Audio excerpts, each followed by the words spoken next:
The sun was just beginning to set on the rural town as Hank climbed into his taxi, ready to start his shift. He'd been driving for a few years now, and had grown accustomed to the sights and sounds of the town. But something was different today. As he drove through the streets, he couldn't help but feel like something was off. Hank's first passenger of the night was a middle-aged woman who needed a ride to the other side of town. As he drove her through the streets, he couldn't shake the feeling that something was watching them. When they reached the crossroad, the woman gasped. "What's wrong?" Hank asked, turning to look at her. "I don't like this place," she said, clutching her purse tightly. "There have been too many accidents here lately." Hank shrugged it off, dismissing the accidents as mere coincidence. But as he drove away from the crossroad, he couldn't help but wonder if there was something more going on. As the night wore on, Hank drove passenger after passenger through the town, each time passing by the crossroad.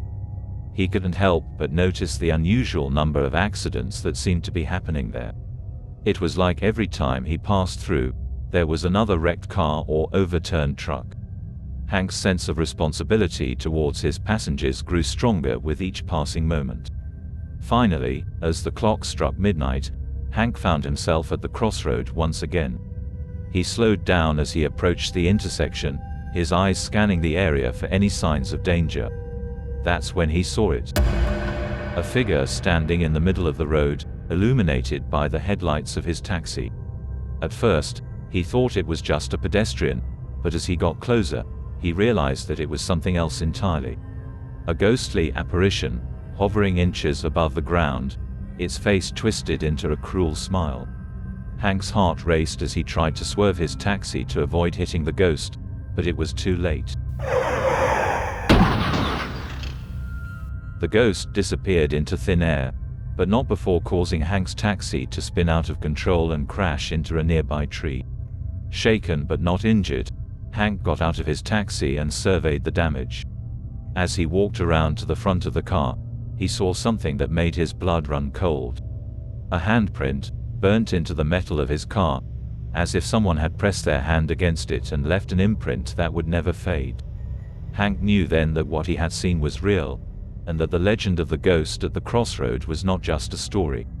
He spent the next few days researching the history of the town, hoping to find some answers about the ghost and how to stop it. He talked to locals, scoured old newspaper articles, and visited the town library to read old books on local folklore. What he found was chilling. The ghost at the crossroad was said to be the spirit of a young woman who died in a carriage accident over 150 years ago.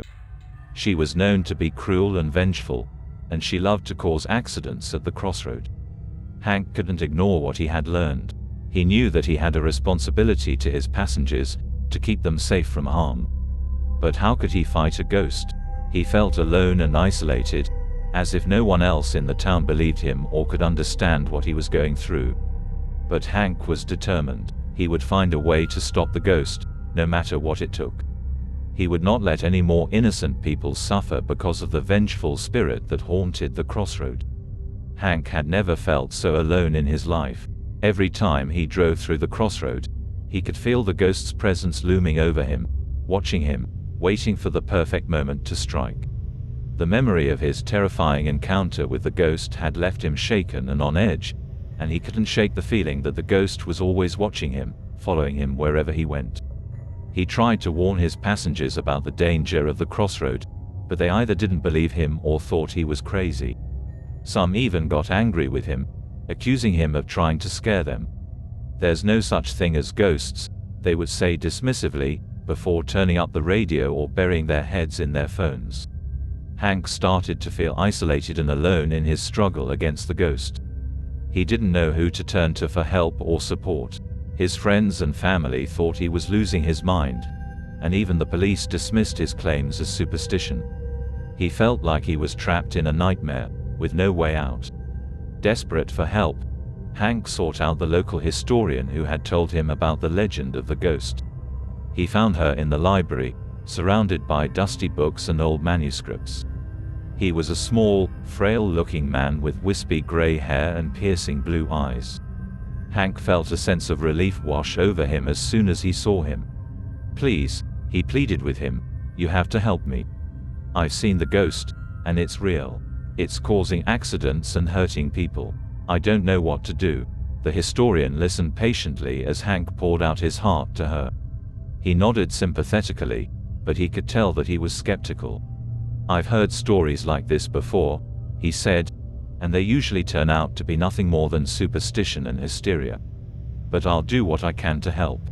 Over the next few days, Hank and the historian worked together to research the history of the crossroad and the ghost that haunted it.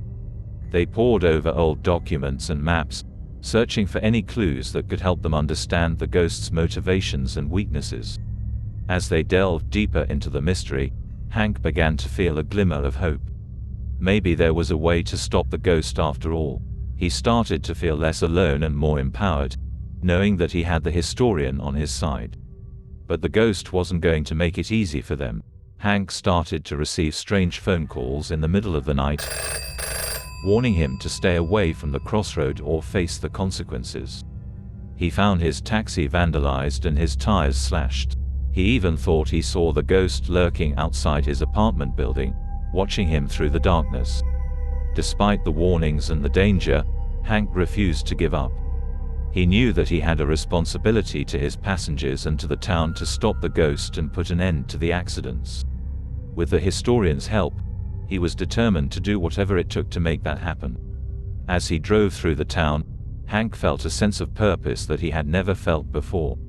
He knew that the road ahead was dangerous and uncertain, but he was ready for whatever lay ahead. The ghost may have been powerful and cruel, but Hank had something that the ghost didn't: the will to fight, and the determination to win. The moon shone brightly in the night sky as Hank and the historian sat in a dimly lit room, poring over ancient tomes and maps. They were searching for any clue that could help them defeat the ghost that haunted the crossroad. Hank had never felt so nervous in his life. He knew that the plan they were coming up with was risky, but he felt like he had no other choice. He had a sense of responsibility towards his passengers, and he couldn't bear the thought of anyone else getting hurt or worse, killed.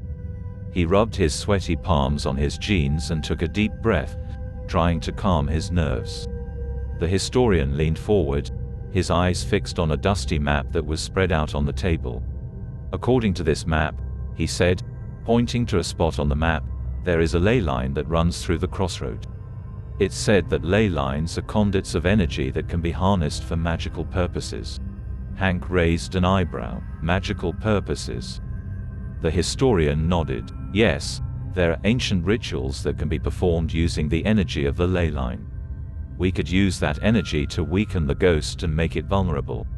Hank's heart rate quickened as he listened to the historian's plan. It was risky, but it might just work. "What do we need to do?" The historian explained the details of the ritual, and Hank listened carefully, trying to memorize everything he needed to know. They would need certain ingredients for the ritual, including rare herbs and crystals, as well as a special incantation that had to be spoken at a specific time and place. As the historian spoke, Hank felt a sense of determination building inside him. He knew that this was his chance to put an end to the ghost's reign of terror. He would do whatever it took to protect his passengers and his town. After they finished planning, Hank left the historian's house and headed to the crossroad. He wanted to scope out the area and make sure everything was ready for the ritual. As he stood there, gazing at the empty road, he felt a chill run down his spine. He knew that the ghost was out there, watching and waiting for him. But he was ready. He had a plan, and he would see it through to the end. As he drove back to town, Hank felt a sense of purpose and determination that he had never felt before. He knew that the next night would be the most important night of his life. He would face the ghost head-on, and he would not back down. The stage was set. The plan was in motion. Hank was ready to take on the ghost and put an end to its evil deeds once and for all. Hank's heart pounded in his chest as he faced off against the ghost at the crossroad. The wind whipped through his hair and the sound of screeching tires filled his ears. The ghost was a swirling mass of darkness and malevolence, hovering above the asphalt like a thundercloud. Hank had never felt so small and insignificant in his life. He had always been a happy-go-lucky person, but now he was filled with a sense of dread that seemed to permeate every fiber of his being. Beside him stood the historian, a frail old man who had spent his life studying the history of the town. He held a small book in one hand and a rosary in the other, muttering prayers under his breath. The ghost let out a blood-curdling scream and charged at them. Hank felt a surge of adrenaline and lunged forward, brandishing the wooden stake he had soaked in holy water earlier. The historian followed close behind, holding a vial of holy water. Hank swung the stake with all his might, but the ghost was too fast. It dodged his blow and slammed into him, knocking him off his feet. Hank hit the ground hard, his breath knocked out of him. He felt the ghost's cold, bony fingers wrap around his neck and start to squeeze. The historian rushed forward and splashed the ghost with the holy water. The ghost screeched in pain and released Hank, who gasped for air. The historian continued to douse the ghost with the holy water, and it began to shrink and dissipate, like smoke in the wind. Hank struggled to his feet and lunged at the ghost again, driving the stake into its heart. The ghost let out a final scream and disappeared, leaving behind a cold silence that echoed through the crossroad. Hank and the historian collapsed to the ground, panting and sweating. They had won, but at what cost? The crossroad was a wreck, with overturned cars and broken glass littering the pavement. Hank looked around at the destruction and felt a sense of sadness wash over him. He had always loved this town, but now it seemed tainted by the memory of the ghost and its reign of terror. As they made their way back to town, Hank wondered what the future held for him. He had defeated the ghost, but at what cost? He knew that the memory of the encounter would haunt him forever, and he wondered if he would ever be able to drive past the crossroad without feeling a sense of dread. The historian clapped him on the back and muttered something in Latin. Hank didn't understand the words, but he knew that they were a blessing. He looked up at the night sky, where the stars were shining like diamonds, and felt a sense of peace wash over him. It was over, he realized. The nightmare was finally over.